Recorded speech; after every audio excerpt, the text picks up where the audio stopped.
Здравствуйте, меня зовут Мила Иванова. Мне 6 лет. Я воспитанница подготовительной группы детского сада Чебурашка. Село Сунтар.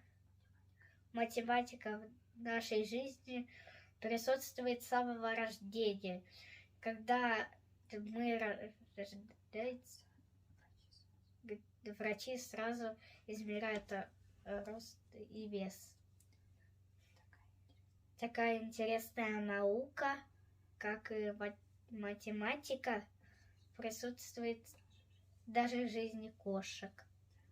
Тема моей работы – математика жизни кошек. Цель – доказать, что важна наука. Математика тесно связана с жизнью кошек.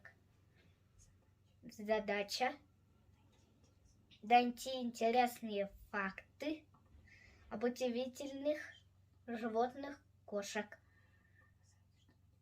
Показать, что математика – это интересная наука. Проанализировать основные параметры и свойства своего питомца. Объект исследования. Мой кот. Первые домашние кошки появились очень давно, когда в Древнем Египте приручили для охраны урожая от грызунов. На Русь привезли мореплаватели. С появлением кошек стали говорить, что они приносят удачу. Сегодня в России разводят по 20 пород. Кошки имеют 500 окрасок. Коты весят от 2 до 7 килограмм.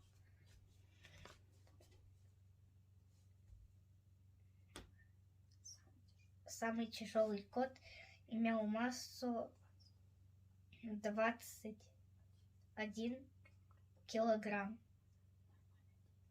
Нормальная температура тела кошек чуть больше, чем у человека.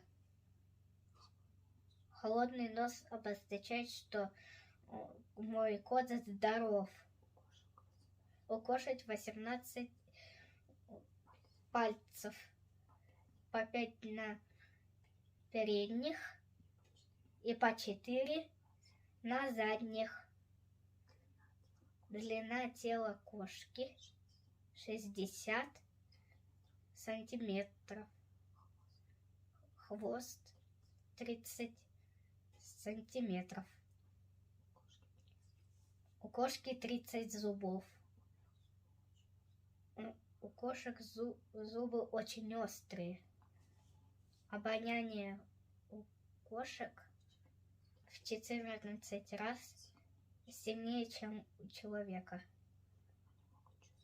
Они могут чувствовать запахи, которые мы не можем почувствовать. Кошка спит по 13-16 часов в день.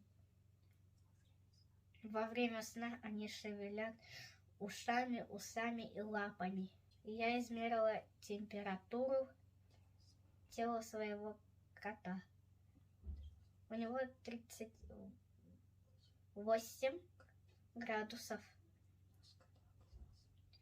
Нос кота оказался холодным, значит, мой кот-снежок здоров. Мой кот весит 3 килограмма 600 грамм. Возраст моего кота 21 год. пересчете на человеческий. Ему уже 100 лет. У Снежка все зубы целы. Я видела, как он охотится на мышей. Когда их ловил, игрался, прикусывая зубами. Можно ли кошку научить считать? Я предполагаю, что кошки умеют считать. Ведь они замечательно считают своих котят. А когда пора забирать новые хозяева котят себе, то тогда кошка ищет недостающих котят. Благодаря математике нам удалось узнать о много интересных фактов из жизни кошек. Математика очень нужна, полезна наука. С помощью математики можно изучить жизнь домашних кошек. Она нужна кошкам, а нам, чтобы их понимать. Спасибо за внимание.